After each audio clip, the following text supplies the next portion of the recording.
मूल अधिकारों के 6 प्रकार में से पांचवा मूल अधिकार बढ़ने की जो है संस्कृति या शिक्षा के संबंध में स्वतंत्रता है। इसमें क्या आता है, तो इसमें जो आप देख रहे हैं कि संस्कृति बोला गया, अब संस्कृति कैसी, शिक्षा बोलेंगे तो शिक्षा किसकी और किस रूप में हमें अधिकार दिए जा रहे हैं। तो आर्टिकल 29 और 30 में हमें मूल अधिकार दिए जा रहे हैं संस्कृति और शिक्षा में। अब संस्कृति और शिक्षा क्या है, तो संस्कृति किसकी, अल्पसंख्यकों की ही संस्कृति। क्यों, क्योंकि जो बहुसंख्यक है वो तो पहले से इतने विस्तृत है कि उनकी संस्कृति है, जो उनकी शिक्षा है वो सबके रूप में सबके सामने है, वो अपनी शिक्षा और संस्कृति का प्रचार कर चुके हैं, उनके पास है।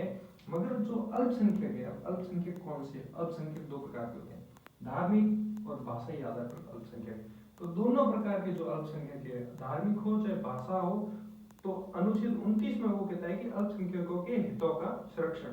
उनके हित का संरक्षण कैसे होगा, तो उनकी जो भाषा है, उनकी जो बोली होती है, उनकी जो लिपि होती है, कुछ ऐसे स्थान होते हैं जो उनके पूर्वजों की जो चीजें होती है, जो उनकी संस्कृति है, उन सबको सुरक्षित रखना, जो उनका संरक्षण करना है, वो अनुच्छेद 29 के अंदर आता है। तो ये हमारा जो मूल अधिकार है संस्कृति, तो उसके अंदर आ जाता है और शिक्षा के अंदर भी आ जाता है। तो अल्पसंख्यकों के हितों का संरक्षण अनुच्छेद 29 में आता है। उसके बाद बारी आती है अनुच्छेद 30, जिसको आप पढ़ने से पता चल जाता है कि शिक्षा संस्थानों की स्थापना या प्रशासन वो अपने स्तर पर स्वयं कर सकते हैं। कौन कर सकते हैं, अल्पसंख्यक।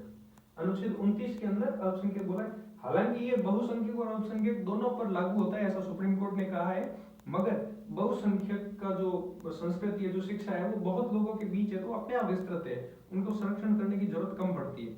मगर अल्पसंख्यक है, उनकी संख्या बहुत कम है, उनका संरक्षण करना पड़ता है। इसलिए बोला जाता है कुछ आदिवासी इलाके हैं जहाँ पे कोई जा नहीं सकता, आर्मी या कुछ स्पेशल फोर्सेज चलाओगे, बाकी कोई जाके वहाँ डिस्टर्ब नहीं कर सकता है, कुछ क्षेत्र को संरक्षित किया जाता है, वो इसी के तहत किया जाता है, मूल अधिकार दिया गया है, ताकि उनका जो वंश है वो आगे बढ़ सके, अल्पसंख्यक से बहुसंख्यक बन सके। तो उनकी जो शिक्षा है, पहला तो उनके हितों का संरक्षण होना चाहिए, धार्मिक, उनकी भाषा हो, उनकी जो अपनी लिपि हो, उन सबका संरक्षण करो। जब 29 में उनका संरक्षण हो जाएगा, तो फिर उनका विकास कैसे होगा, शिक्षा से। किसी का भी विकास किससे होता है, शिक्षा से, सभी का विकास शिक्षा से होता है। तो अनुच्छेद 30 दिया गया शिक्षा संस्थानों की। शिक्षा संस्थान तो वो अपनी स्वयं स्थापना कर सकते हैं, उसका प्रशासन कर सकते हैं, वो अपने स्तर पर चला सकते हैं, उनको कोई भी रोक टोक नहीं होगी। आया समझ में आपको।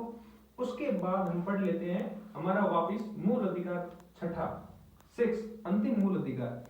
वो क्या है, अंतिम मूल अधिकार है संवैधानिक उपचारों का अधिकार, जो सबसे महत्वपूर्ण है। इसके बिना बाकी आपके जो 5 मूल अधिकार आपने देखे हैं उनका कोई मतलब नहीं है। समानता का अधिकार, स्वतंत्रता का अधिकार, शोषण के विरुद्ध अधिकार, धर्म की स्वतंत्रता और संस्कृति और शिक्षा संबंधित अधिकार, ये सब कुछ खत्म है अगर संवैधानिक उपचारों का अधिकार नहीं है।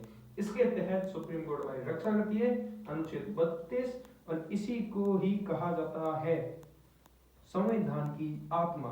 इसके बिना संविधान अर्थहीन है, इसके बिना संविधान की कोई वैल्यू नहीं है। ये हमें मूल अधिकारों की गारंटी देता है, इसीलिए ये सबसे ज्यादा अगर कोई इंपॉर्टेंट है तो वह संवैधानिक अधिकार, संवैधानिक उपचारों का अधिकार अनुच्छेद 32 इंपॉर्टेंट है।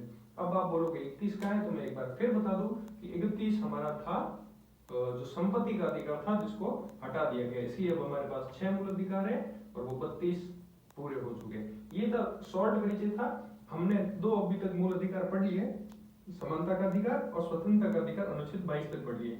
अब हम 23, 24 उसके हिसाब से पर एक संविधान के अनुच्छेद पर हम आगे वीडियो बढ़ाते जाएंगे। एक शॉर्ट परिचय था। Thank you.